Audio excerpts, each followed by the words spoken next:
alcoholics and addicts normally have what some people call a disease of perception. We don't always see ourselves correctly. We don't always see the world as reality. We see the way things the way we want to, and a lot of times it's a negative. That's not good for us. We tend to see the holes in things rather than the good in things, and a lot of times it's within ourselves. Now, we may be pompous or appear arrogant or all those things, but inwardly we're not feeling that way. That's a projection that comes from the inferiority that we're actually feeling, that emptiness that we're feeling. You're listening to When God Intervenes, the podcast where faith, hope, and healing come together for families with a loved one battling addiction. All right, now I'm here with Jason Chane. Jason is the founder and owner of Augustine Recovery in St. Augustine, Florida. He lives in Hawaii.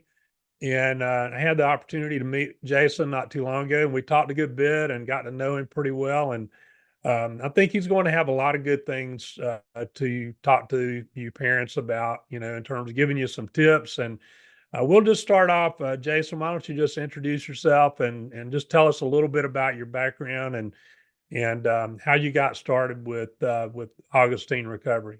Thank you, Daryl. I was born in Texas, a small town. Raised that way.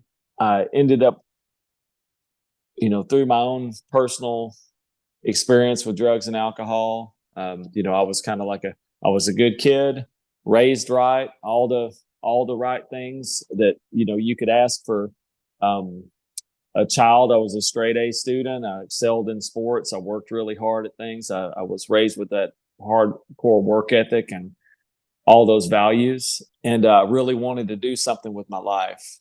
I left that small town, went to college to play football, and I had a lot of dreams of, really doing big things with my life.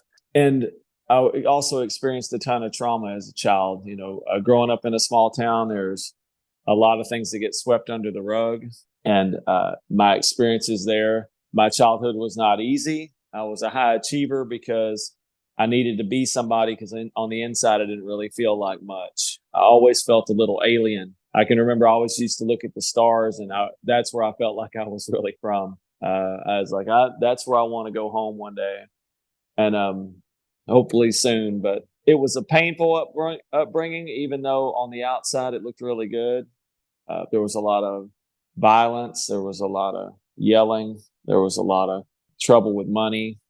There was a lot of squalor in my life, and there was plenty of pain. And for me, I grew up really embarrassed of the way that we had it, and I always wanted to be something other than I was. I also learned to kind of be a chameleon, because I learned to get along with just about anyone, because, growing up poor, there's some level of that crosses over cultures. So, with African-American people, Mexican people, I tended to get along with everybody, because we had this common experience of, they made fun of me, I made fun of them. And, being in athletics, I ultimately felt, that camaraderie. So I really figured out how to be different people all the time, whatever situation I was in. I was raised by, my dad was a Marine in Vietnam. So he had what would be called shell shock, or PTSD. Now we know it, but he struggled with a lot of things from that war that left a mark on him, and that in turn left a mark on our family, because the anger, the violence, those things over time would be pretty strong. And my mother was really young. She got pregnant with me in high school. I experienced a pretty interesting life. I always say my initiation into the Earth School was a little odd. But I think most of us are. And the thing with trauma, what I've learned, it's not always the events that make the biggest difference. What events we've endured. It's what message I take about myself from the event. I had experiences early on sexually with an older cousin that made me feel as if I was dirty. And I always kind of carried that with me. And one of the things that affected in me was it never allowed me to chase the good girls. I never felt like I was worthy of that. So it really set a course for my life. And it wasn't just that, the molestation happened.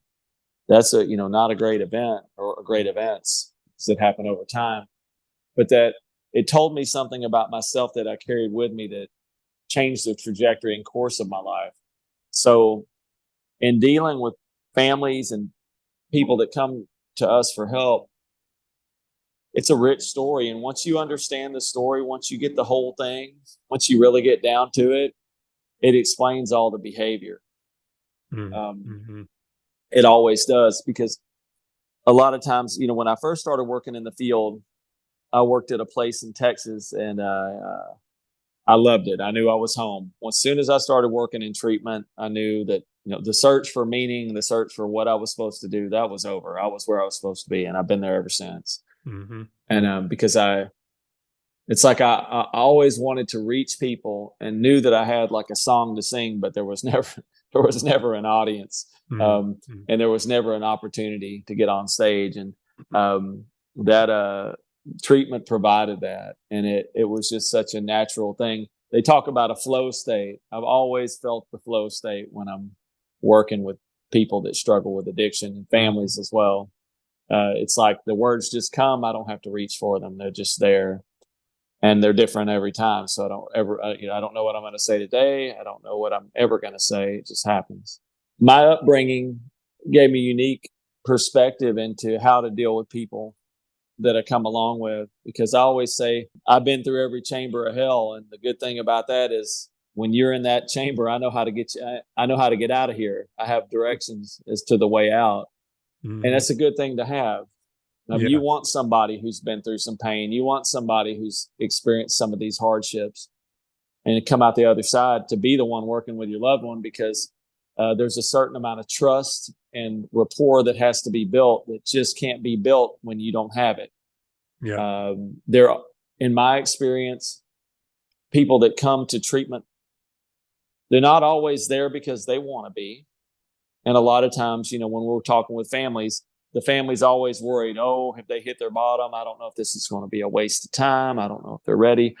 And to me, it doesn't matter if you think they're ready or not. If we wait for a physical bottom to happen, that it may never happen. And a lot of times the way things are now is, sadly, death happens before a bottom happens. Fentanyl makes that possible. So do all the drugs, the synthetics. Kids losing their mind over synthetics that never coming back from these experiences.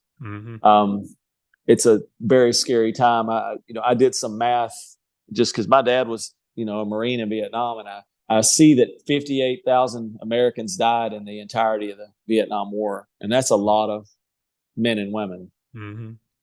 But last year, over 100,000 people died from overdose. Yeah.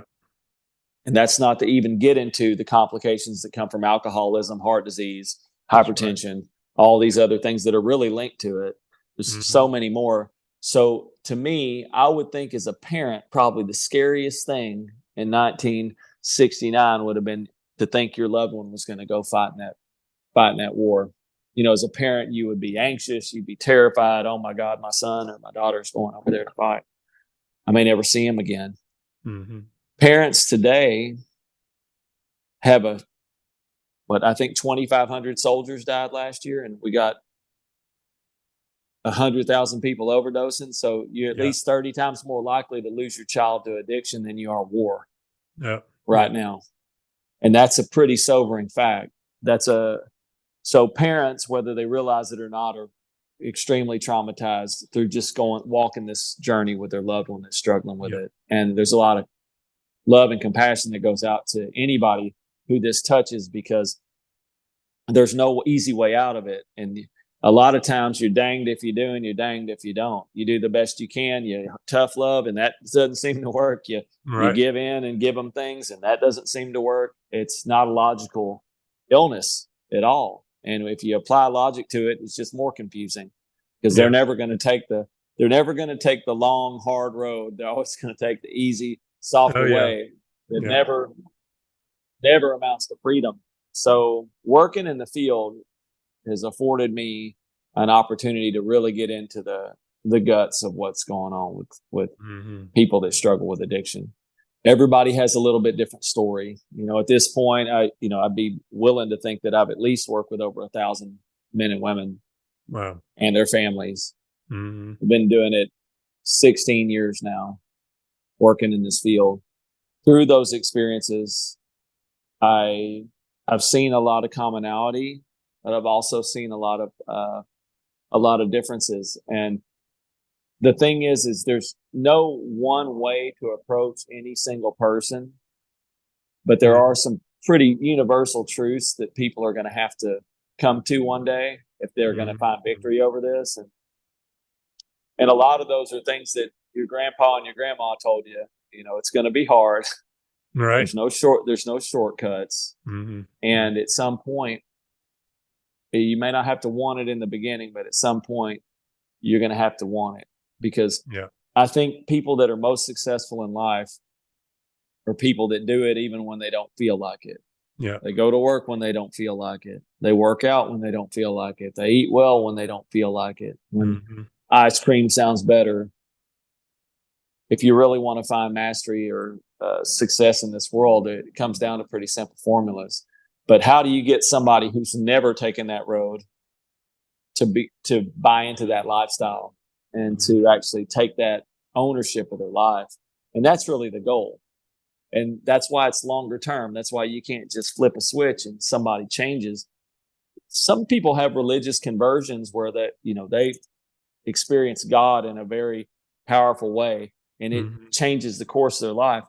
The fact of it is, though, if they don't follow that with action, solid action that also complements that move towards God, whatever God is to them, it won't sustain. If I quit working out today, in 10 years, my body would look way different from the way it would if I continue to work out, 5-6 days a week for the next 10 years. Yeah. Everything has a shelf life, and everything has everything that we do matters.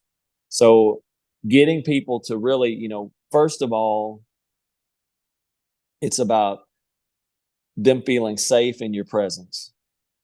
They come in, they may fight it. They may think, oh, this is BS. These people only want my money. This silver-tongued interventionist got my family to send me here, or I don't believe I need to be here.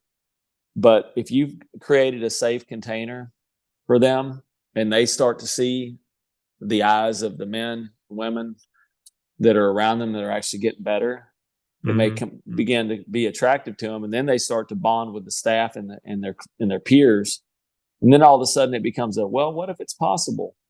Maybe I should just give it a shot since I'm here. Can't leave, so or even if I can leave, maybe I don't want to. Maybe I'll just give it another day. And we fight that battle each and every day. We're trying to win a war, but we've got to win a lot of little battles to get to that, the ultimate victory. And sometimes we lose some of the battles along the way, but the ultimate goal is to win the war. And that's why that's why we do what we do. I think that's a really good point because, I talk to a lot of parents that they'll say, well, my child is resistant to go to treatment, or they don't want to go to treatment, or it doesn't make any sense to send them until they're ready to go to treatment. And I'm like, well, that might not ever happen, but you have an opportunity to save their life, potentially, getting them into treatment. And once they have a chance for to get sober, get the drugs out of their system a little bit, and for their thinking to sort of return to somewhat baseline, then they can make better decisions. And like you said, it's a kind of a one day at a time thing where they're seeing other people around them, and they find themselves there, and then they're like, okay, I'm here. I might as well do this, right? Yeah. It's never going to be, in my experience, waiting for someone with a damaged brain and body and spirit to rise up and say, I want this for myself. It's a maddening situation. Yeah. And yes, you may send them to treatment and no, they may not stay sober, but you've drastically changed the course of their life. And I hope, my goal is that everybody that comes through the door of our place is for them to stay sober for here on out. Like that's the goal. We don't want anything less than that.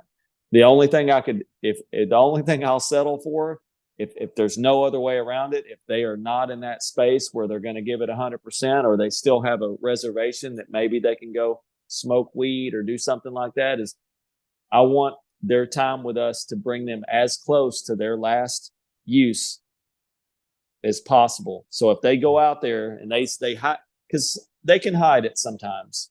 Yeah. They can tell you what you want to hear, and we're very trained at looking at that. We're pretty good at BS. But if somebody wants to hold in, then they have that right, and they can. It's a hard thing. That's why long-term treatment is better too, because it's really hard to hold your breath as long as we want them to hold it. But every now and then you run into a very, very persistently defiant person. And most addicts and alcoholics are that way. There's no easy people that come to us. Right. The people that appear to be easy are just compliant, and they tell us what we want to hear. But they're really not easy, because somebody can say yes, sir, and no, ma'am, and not change at all. Yeah. And just learn to play the game, because just like I was a chameleon, they learn the rules and they learn how to use them to their advantage. So we have to be trained at that. We have to look beyond that. We have to see, is somebody, on an energetic level really changing. And but a family, my heart goes out to them, because my family also struggles in this. I have brothers and sisters that struggle with addiction. I'm going to have nieces and nephews that struggle with this addiction. I have children. There's no way around it. And it's always easier to give advice for other people's kids than it is for your own. We tend to make love blinds all of us. And the thing is families always do what they think is the most loving thing.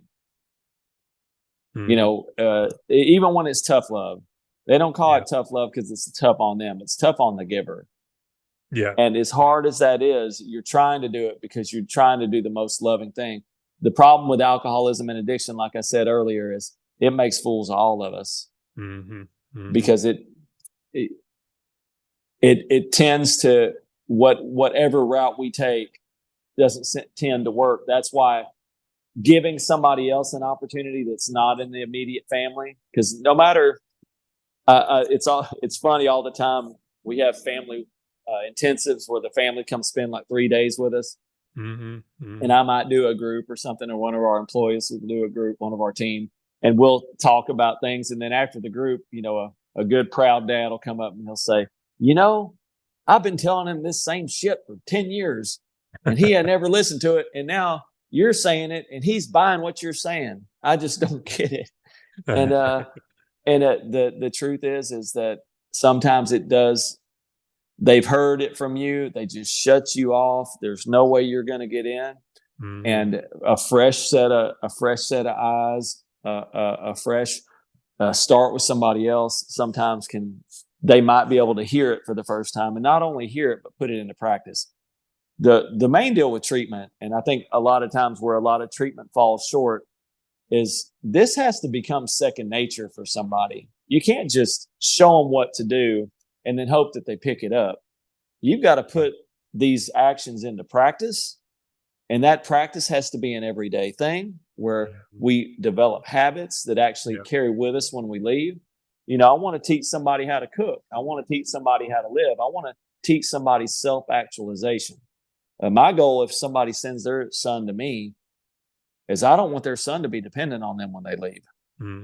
Yes, they may help a little bit if they're honoring their recovery, but I would really love their son to pick up, take care of their food, take care of their job, take care of their living, and eventually be free.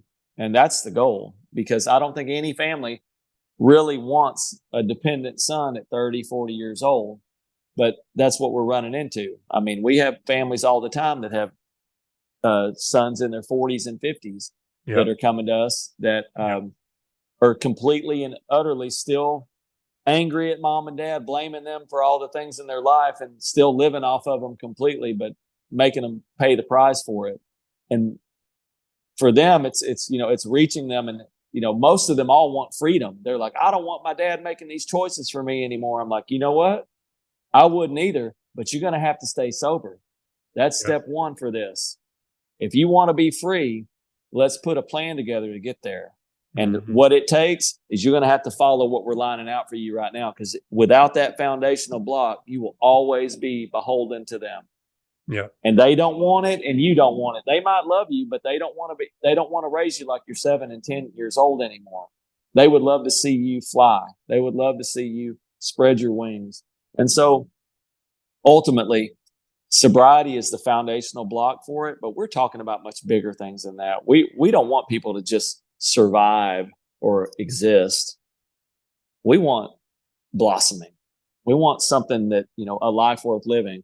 That's why we pay so much attention to the food that we serve them, to the way that they exercise. We believe in so many different things that elevate that person, that they feel good about themselves for the first time. They see dramatic changes within their spiritual being, but then their emotional and physical. And they feel good about themselves when they're ready to go or enter the next phase of their recovery. Hey, they're excited to go to meetings. Why? Because they look good. They feel good. Mm-hmm. That's important. I want somebody feeling like they have something to offer the world.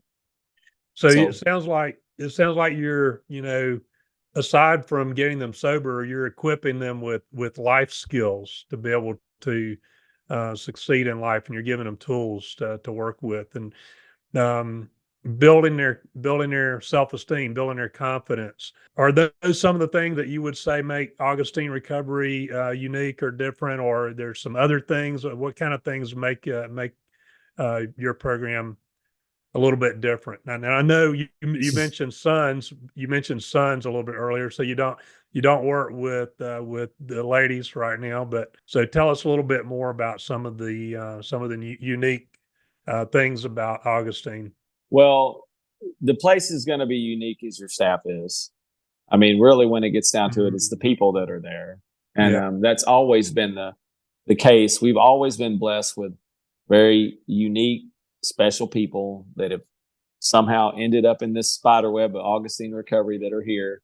And it's a small place, so it's long term and it's small, so we don't have a bunch of people running through there all the time. We develop deep, meaningful relationships with the men that come to us and their families.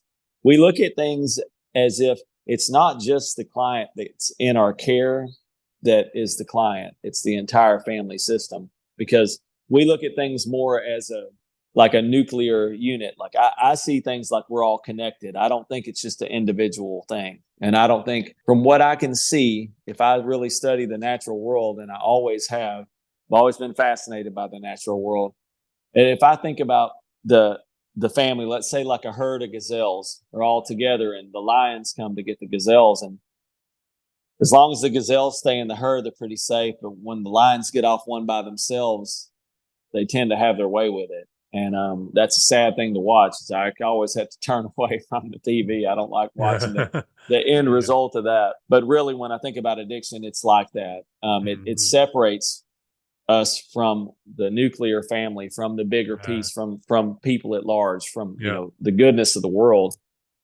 And really, when we get alone, it really takes advantage of us and hurts us. So, and alcoholics and addicts normally have what some people call a disease of perception. We don't always see ourselves correctly. We don't always see the world as reality. We see the way we want to, and a lot of times it's a negative.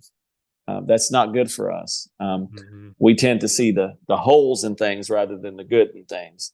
And a lot of times it's within ourselves. Now, we may be pompous or appear arrogant or all those things, but inwardly we're not feeling that way. That's a projection that comes from the inferiority that we're actually feeling, that emptiness that we're feeling. So to be trained in that, and know that these are, people come to us and they fight us like crazy. This is the truth of it. Is treatment is not easy. Not if you're going to be good at it. Not if you're going to give your heart to it. You're going to attempt to get in there and into somebody's heart and help them to see things about themselves that they don't believe are true anymore. That's the goodness of them. But they're also going to have to work It's not just, oh, you're great and let's celebrate you. It's like, I hear I honor the fact that you've been through a lot of pain in your life, and that pain would have destroyed dang near anybody else. But you're still here, and you're resilient, strong, actually. And how are we going to use those gifts that you have to propel you into a different place in the world, to a different place in life where you actually want to live, where you actually want to sing your song that's uniquely yours? So it's time to get there. And how do I bring that out of somebody? So that rapport building process, that it takes time. The thing is this, I have to build that rapport with them. So I have to walk through all the darkness with them. Our staff does. Mm-hmm. But then once we get them to that place where they know and ultimately trust that they're in good hands and that they're really cared for, then they're going to let us in on the darkness. They're going to let us in on the secrets. They're going to let us in on the pain. And we honor that, and we walk with them. At the same time, there's a piece that, I really believe in my heart, is that victims don't recover. And that's a pretty blanket statement for a lot of things. But in it, what I really want to say about that is, no matter how much darkness somebody's been through, we're going to try to help them, and along with them, teach them how to use that darkness to their advantage, how to turn all that darkness into gold that can be used to help other people. Because all the pain that I've been through, and there was a lot of it, it's all been made for good use today. Yeah. I realized that all these things I had to go through, even though I didn't understand them at the time, they've helped to connect me with other people who've been through all those same chambers of hell that I have. Mm-hmm. Mm-hmm. And now it's like my greatest gift, all this crap. And I'm not unique in that. Mm-hmm. That's really the hero's journey for everybody. Mm-hmm. And for people that come to us, that's my greatest hope, is that they come to us as victims, but they would never leave that way. And they understand that they've got something to do here on earth, and God's got a plan for them. And how are they going to put that into action? How is that going to happen for them? And I know every family. I've never talked to a family that didn't believe that their loved one had inner gifts that were being underutilized. Oh yeah. Sure. Yeah. In your heart. I mean, I've talked to, I don't know how many moms and how many dads and how many husbands and how many kids that just wish their loved ones could see what they could see. But they're dealing with a shell of a person. They wish they could have that light in their eyes that they had 10 years ago, 20 years ago, 30 years ago. They don't have it anymore, but it's still there. If they're still alive, there's still hope. And that's the thing. Like, no matter how overwhelming it feels as a family to think he'll never agree to go, even if he goes, he's going to leave. Even if he doesn't leave, he's not going to get better. He's not going to listen to him. That's the darkness in the world would have you believe all that stuff to keep you from taking action. But none of it's true. You can't underestimate whatever God's power is when opportunity meets, like the right time, right place. And, I just, I've done interventions. I've worked in this field a long time. I see people all the time stay sober that had no intention of doing it when they got there. Right. Because, in the same way that victims don't recover, it doesn't matter if you have to hold an intervention to get your loved one to treatment. That doesn't mean it's not going to work. That doesn't mean they won't take it seriously, because something magical may happen while they're there. That's right. And I see that more often than not. That's the truth. Because they get in a container that's safe. They get in a container where there's help and guidance and love.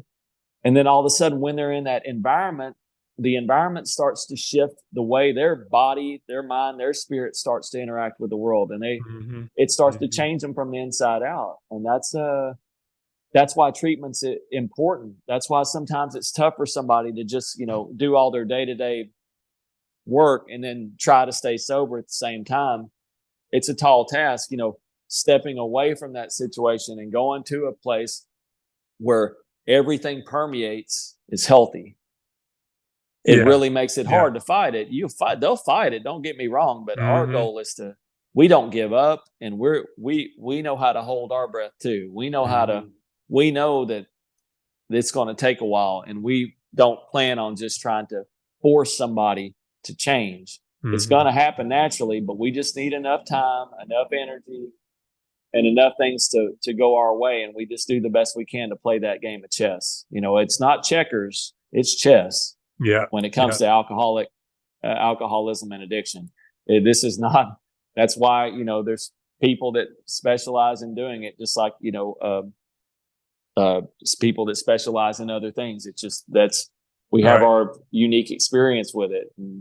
I've had the opportunity now to meet quite a few people who are in long-term recovery, and I saw this in my own son too. And you mentioned this earlier, the gifts that are there. Our friend Sam Davis, I hear him say a lot of times that God gave us addiction to keep us from taking over the world, right?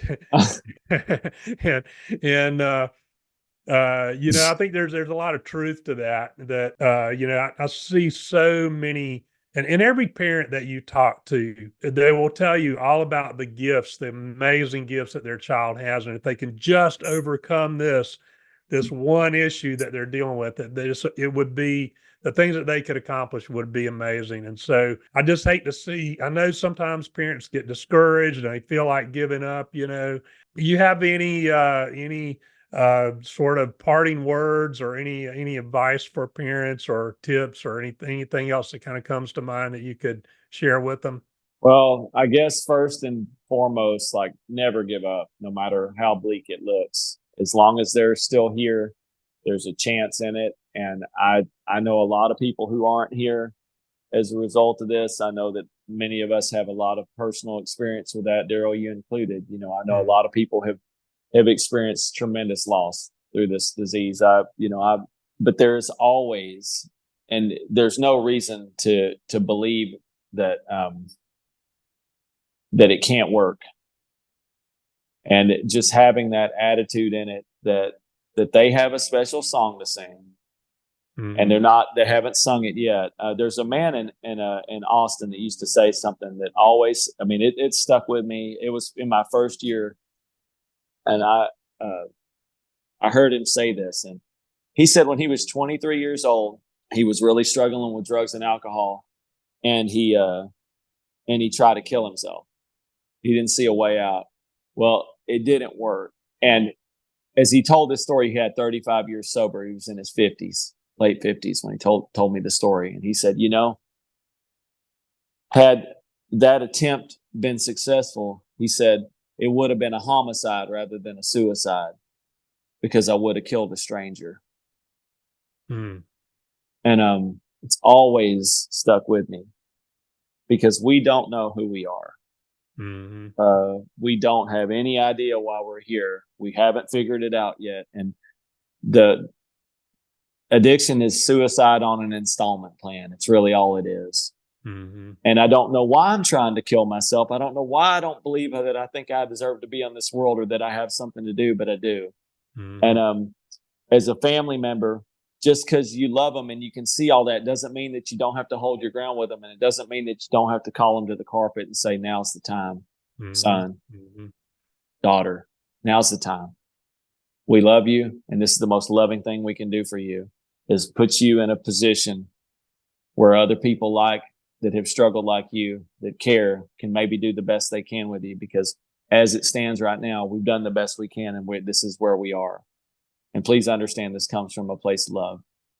And most interventionists this day and age, it's always love that goes into it. We think it's going to be this big fight. It's not a big fight. Yeah. There's love that goes into it, and that's really what gets transmitted. And I've seen a lot of amazing transformations. My hope is just that every single person gets an opportunity to do what they came here to do. Yeah.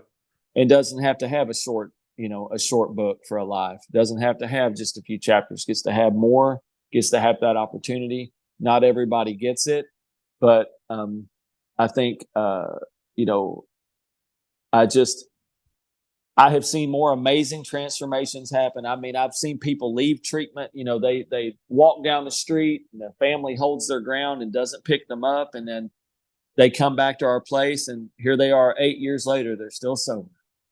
Yeah, And had that's that awesome. family given up or picked them up at that point in time, it was such a critical moment. Mm-hmm. Had Mm-hmm. they folded, even though they were telling them, if you don't pick me up, I'm going to hurt myself, you name it. I mean, it's so hard. There is nothing easy. And to families that are trying to do this alone, please don't. It's just like the gazelles getting off by themselves with the lions. You're in the same boat. You trying to do this Mm-hmm. by yourself, you against the world, Yeah. it's impossible. And I Yeah. know a lot of times moms and dads, husbands and wives can't always make the same decisions over what to do with their loved ones. You know, there's Mm-hmm. sometimes Mm-hmm. there's conflicting. I think he's ready, but I don't. I don't think he needs to do this much. I would always err on the side of doing more than you think you need to do. Yeah. I would always err on the side of let's, let's do the best we can for him. And just watch out for treatment centers that you might just Google and find online.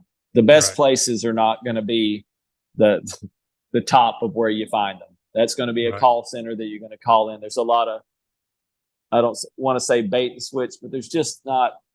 You need you need somebody who's got a little bit of experience in the field to help guide you to make those decisions, because where you send your loved one to treatment is an important decision, and Mm-hmm. you're gonna be impulsive, and you're gonna be scared That's when you right. finally make that call, and a lot of times people capitalize on that. Yep. That you might go to a subpar place, and they're all expensive, so That's right. you can spend your money on something good, or you can spend your money, the exact same amount of money on something where it's not the same, because we all look good online. We all look good on the internet. We're all holistic healing places of the mind, body, and spirit. The buzzwords are all there for everybody because they catch people's attention. The fact of it is once you get into the guts of it, places are really different. Yeah. And having somebody, a professional in the field, or at least somebody who's had some experience, guide you into a place, at least help you, give you some options. Like, this place is good for this place is great for this. That really helps. But I know not everybody has the time or the resources to do that. But if Mm-hmm. you do, I think you spend your resources much more intelligently, and much more effectively if Yeah. you get a little bit of guidance in it, because it's not easy. And it's just an area that it's sad to me, because I have so many people that call me and they say, Jason, how much is your place? And I'll tell them, and they'll just sigh. They're like, I wish I'd have found you 4 years ago, because now I don't have that anymore, because I've already sent him to 4 30-day places that Yeah. costs all this. And now, we've already remortgaged our home, and we've done all these things. And I'm just heartbroken that this place sounds great. And I just don't, I wish I'd have known. Yeah. And we do our best to work with people Mm-hmm. regardless of their situation. And, but it's it's just, it's that part of things, the family's experiences, and that the families lose faith in the whole process because they Mm-hmm. have negative experiences with treatment centers that don't keep them in the loop, or they don't know anything. They don't help them. They just, I hope to always be the antithesis, the exact opposite of that. I Yeah. hope a family has an experience with us, they have a legitimate, unique, personal experience with us where they feel like they're our family by the time their loved one gets to us, and by the time their loved one commences from our place to wherever they're going next. I want that family to feel like they always can come to St. Augustine, Florida, and have a home there. Always, they'll always be a part of their story. So, Well, you mentioned a minute ago, I've walked through that. I've been down that path myself, where trying to decide on treatment for Chase, and everything you mentioned about being impulsive and having that fear, and it's just hard to think straight, right? Yeah, I can identify with all of that. I have been to Augustine Recovery, and you do have amazing staff. You've got a really amazing facility there, and a great program. And I would encourage parents who are looking to give you a call, to call Augustine Recovery and get some information, to at least consider your program before they make a decision. Jason, it's been great, man. I've enjoyed hanging out with you a little bit, and we'll have to get together again soon. Just have a phone conversation and catch up a little bit. But Thank you, Daryl. Yeah. thanks for Yeah. being willing to come in today and share with us, and all the way from Hawaii. Must be rough. That's what everybody says. You can suffer anywhere. You can suffer anywhere, though, Daryl. Yeah. 'cause Oh, yeah, for They sure. say no matter where you go, there you are. That's right. If you're the problem, Hawaii can't fix that either. That's So right. Yeah. I've had good days and bad days, but Yeah. I do love it here. I'm not going to lie to you. Yeah. Yeah. All right. Well, it's been great catching up with you, and I'll see you again soon. All right. All right. Bye-bye. Have a good one, Jason. Bye-bye. You too. Bye-bye. Thank you for tuning in to When God Intervenes. If you found today's episode helpful, please subscribe and leave a review. Your feedback helps us reach more families in need of hope and healing. For more resources and support, visit our website at thefamilyrecoverycoach.com. Until next time, stay strong and keep the faith.